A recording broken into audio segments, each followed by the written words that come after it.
Olá pessoal, estou aqui para finalizar as atividades do bloco 7.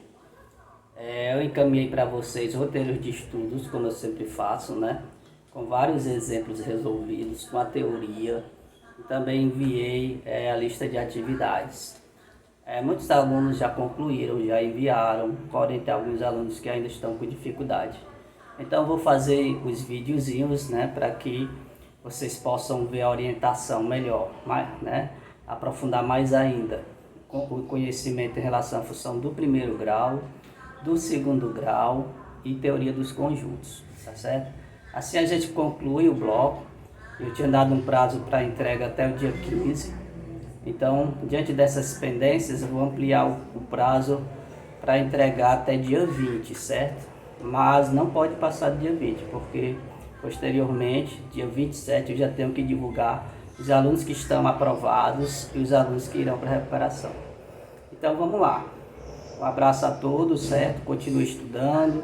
Janeiro está chegando, tá? Cuidem-se e vamos aí ver a função do primeiro grau. Importante para todo mundo, tá? Compreender melhor esse conceito que é muito relevante no Enem.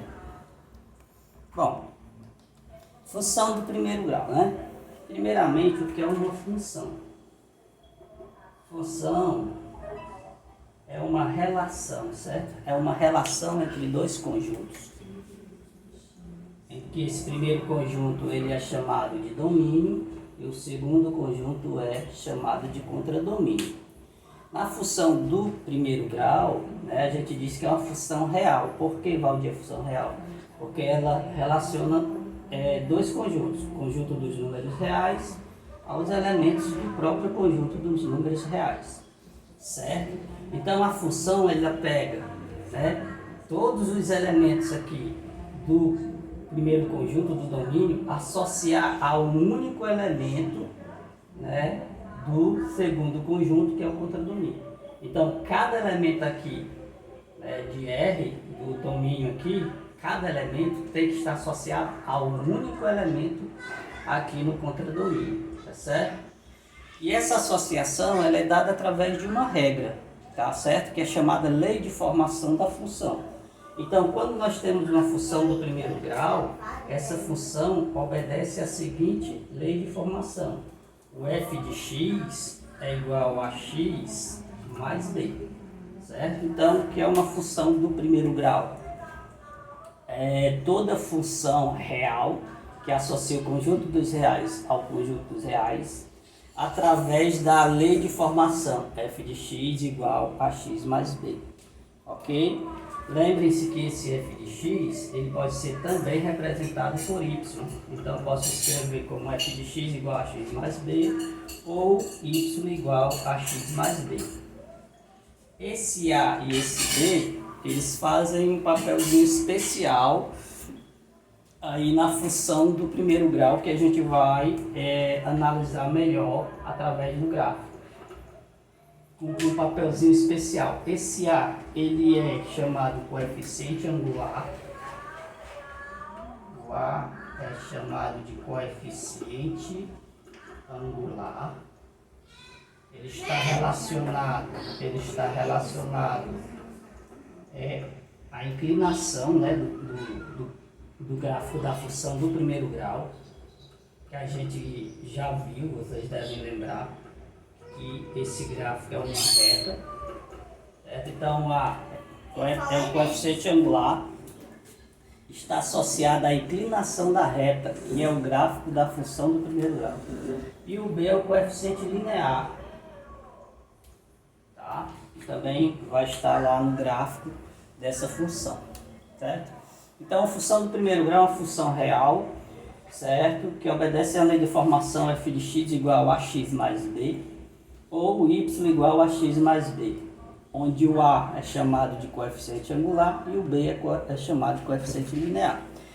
Nós temos que entender, compreender bem o significado desse coeficiente angular e linear, certo? Para isso a gente vai analisar o gráfico da função, certo?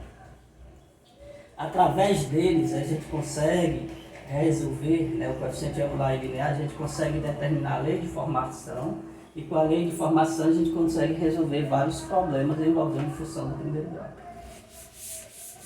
Então, o gráfico de uma função do primeiro grau é uma reta, certo?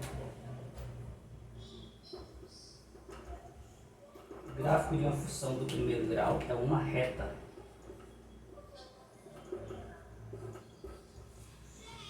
E aí, através desse gráfico, a gente consegue identificar coeficiente angular e linear. Vamos ver aqui uma seguinte situação. Vamos primeiro entender o coeficiente angular.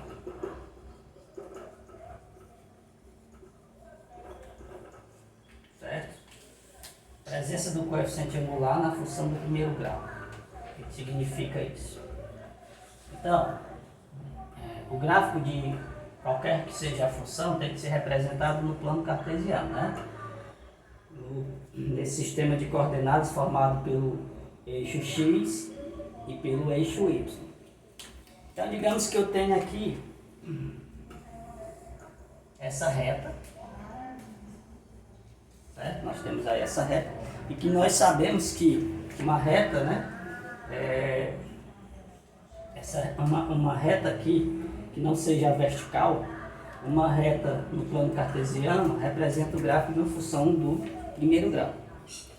Muito bem, essa reta ela tem uma inclinação com o eixo, ela forma uma inclinação, essa reta ela tem uma inclinação, que é esse ângulo formado com o eixo x. Ó. O ângulo formado com o eixo x e o gráfico, que é a reta, é a inclinação da reta, que a gente pode representar esse ângulo pela letra alfa, tá certo? Muito bem. Nós queremos entender o que significa esse coeficiente angular, ok? Muito bem. Numa reta, a característica da reta é que existem infinitos pontos. Então, nesse gráfico aqui, eu posso determinar dois pontos. Ó. Vou encontrar aqui dois pontos desse gráfico. Esse ponto que eu vou chamar de A. Aí eu vou chamar as coordenadas dele de x1 e y1. X do primeiro ponto, y do primeiro ponto. E vou pegar aqui um ponto B. As coordenadas dele serão x2, y2. X do segundo ponto e y do segundo ponto, certo? Nós queremos entender o que significa esse coeficiente angular. Muito bem. Então, determinei aí dois pontos dessa reta, que representa o gráfico de uma função do primeiro grau. Vou fazer a seguinte geometria aqui, ó. Vou prolongar esse segmento, formando um triângulo retângulo, certo? Formando um triângulo retângulo. Bom, na geometria plana, existe um teorema chamado Teorema das Paralelas, que diz que quando nós temos duas retas paralelas, cortadas por uma terceira reta chamada de transversal, formam-se ângulos correspondentes congruentes. Ângulos correspondentes de mesma medida. Quer dizer que esse ângulo é igual a esse. Correspondente quer dizer que está na mesma posição. Então esse ângulo é alfa. Então nós formamos aqui um triângulo retângulo, certo? Com a inclinação alfa. O que é esse coeficiente angular? Por definição, o meu A, né? Esse Azinho lá da função do primeiro grau. Lembre-se que a função é y igual a x mais b. Esse Azinho, por definição, que é chamado de coeficiente angular, ele é a tangente desse ângulo alfa. É a tangente da inclinação da reta.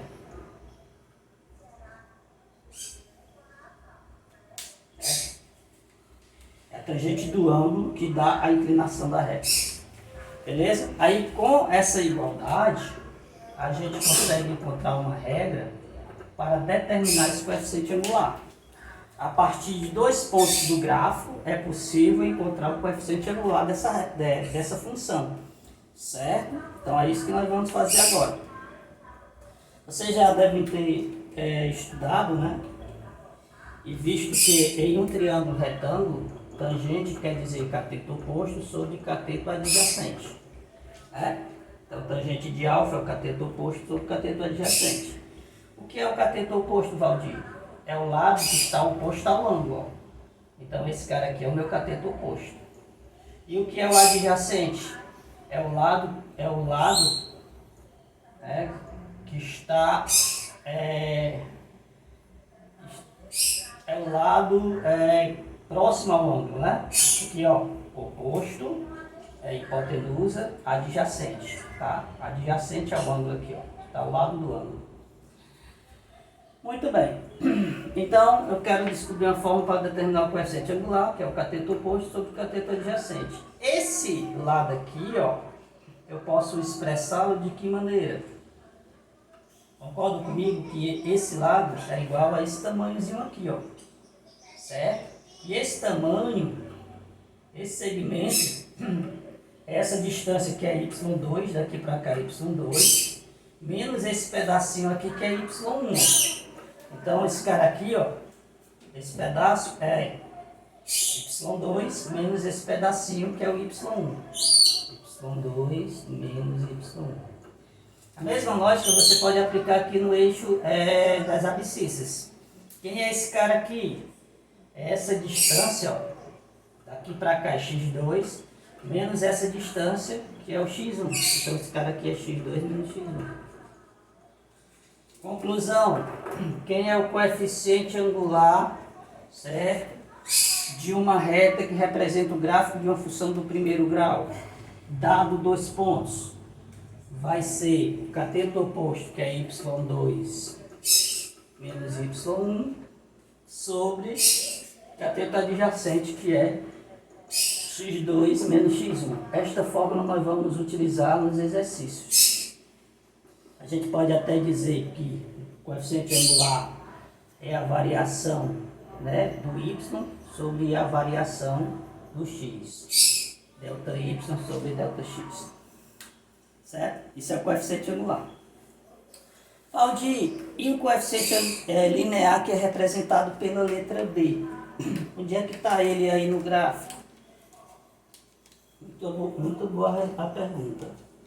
A gente já sabe que o coeficiente angular é dado pela razão, né, que é a divisão entre o y do segundo ponto menos o y do primeiro sobre o x do segundo ponto menos o x do primeiro, né, dado 2 pontos.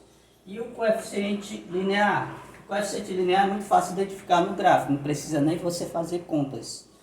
O linear é esse ponto aqui, ó, certo? É essa ordenada, certo? É essa ordenada. É onde a reta corta o eixo y. Então, onde a reta corta o eixo y, vai ter um valor de y, certo? Onde a reta corta o eixo y, vai ter um valorzinho aqui de y. Esse valor de y é o que nós chamamos de coeficiente linear, certo? Então, o que é o coeficiente linear? É a ordenada, é o valor de y, onde a reta corta exatamente o eixo y, tá certo? Então, identificar o coeficiente linear, basta olhar o encontro da reta com o eixo y. Esse valorzinho de y aqui é o linear. Beleza? Muito bem. Então, gente, essa é a teoria. Não, vou pegar aí, antes de passar para os exemplos, eu vou agora apresentar a vocês 6 casos, alguns casos, né, alguns casos em que a gente pode construir o gráfico da função do primeiro grau, só analisando o sinal do A e do B, certo? O sinal do coeficiente angular e o sinal do coeficiente linear. Aí depois a gente vai, no próximo vídeo, ver alguns exemplos, tá certo? Então, como é que fica o gráfico da função do primeiro grau nesse primeiro caso? O caso em que o coeficiente angular é positivo e o coeficiente linear ele é positivo, certo? Então vamos aqui fazer o plano cartesiano. Bom, o que você tem que entender é o seguinte. Quando o sinal, né, o sinal do coeficiente angular ele é positivo, isso representa uma reta crescente, certo? O gráfico da função vai ser crescente. Então, a reta vai ser assim, ó. Ok? Então, se o A for positivo, a reta é crescente, certo? Se o A for igual a zero, a reta é constante, é uma reta horizontal.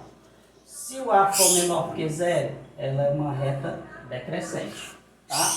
Então, o sinal do A vai indicar isso. Se a reta é crescente, constante ou decrescente. Então, nesse caso 1, o A ele é positivo. Então, já sei que o gráfico, né, tem essa inclinação, certo? Ela é crescente.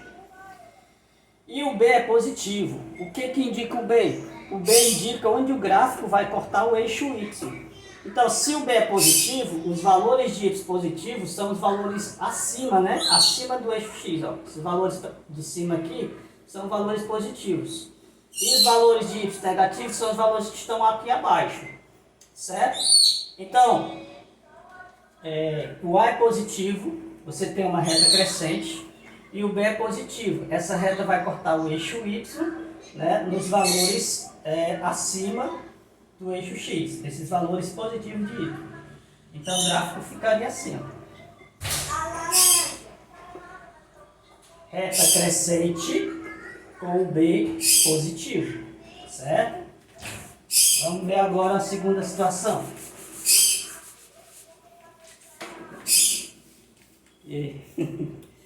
Segunda situação é o seguinte.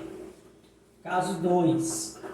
Você tem um A positivo e o B negativo. Certo?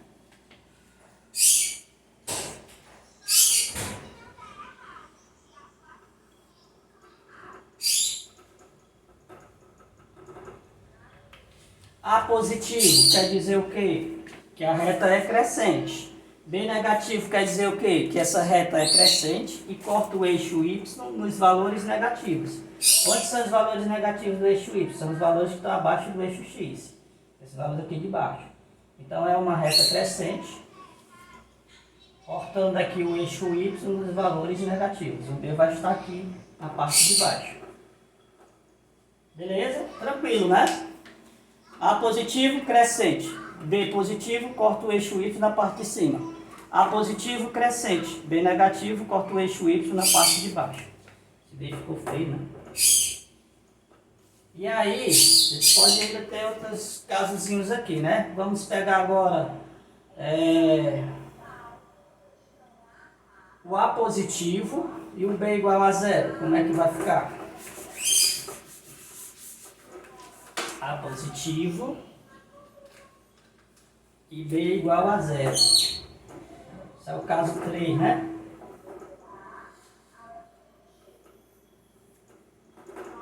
Ah, Valdir, A positivo eu já sei. É uma reta crescente. B igual a zero. Onde é que está o zero aqui, ó? Está aqui na origem, né? Então, se o B é igual a zero, quer dizer que é uma reta crescente passando pela origem.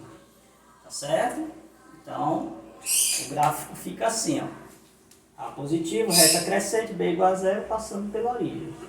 Beleza, show de bola. Vamos para o caso 4.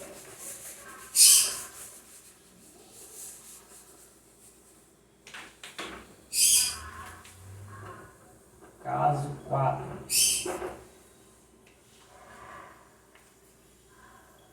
A negativo e B positivo.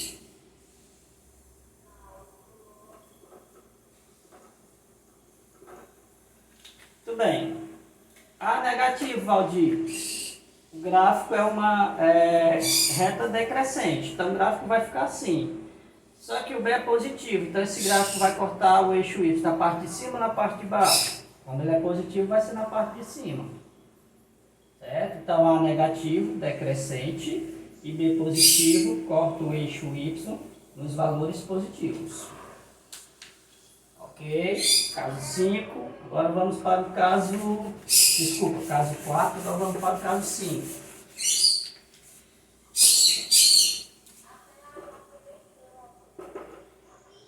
A negativo e B negativo. E significa isso? A negativa, Valdir, reta decrescente. B negativo, corta o eixo Y nos valores negativos. Então, vai cortar o eixo Y aqui nos valores de baixo. Certo? Aqui o gráfico. A negativo, B negativo. Caso 6. Aí, ó, tô pegando, mostrando a vocês todas as situações, tá certo? Que podem aparecer na construção de um gráfico de função do primeiro grau. Caso 6. Vamos ter A negativo e B igual a 0. Ah, Valinho, já sei. A negativo é decrescente. B igual a 0 vai passar pela origem. Exatamente.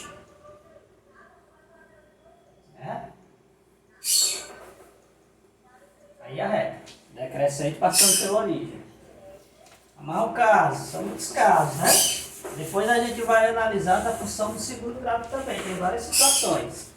Caso 7. A igual a 0 e B positivo. O que acontece quando o A é 0? Eu falei anteriormente para vocês, né? Se o A é 0, a reta ela é constante. Então é uma reta horizontal, certo? É uma reta paralela ao eixo X, horizontal. E como o B é positivo, essa reta horizontal vai cortar o eixo Y nos valores positivos. Então vai cortar na parte de cima. Beleza? Caso 7. A igual a 0, constante. B positivo, corta o eixo Y nos valores positivos. Vamos pegar o caso 8 aqui, aproveitando esse gráfico. Tá aqui caso 8. A igual a 0 e B menor que 0. Vamos fazer aqui, né, para ficar tudo bonitinho.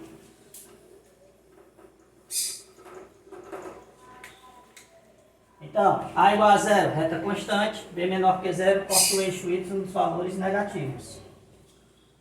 Ok? Pronto, esses são todos os casos, tá certo?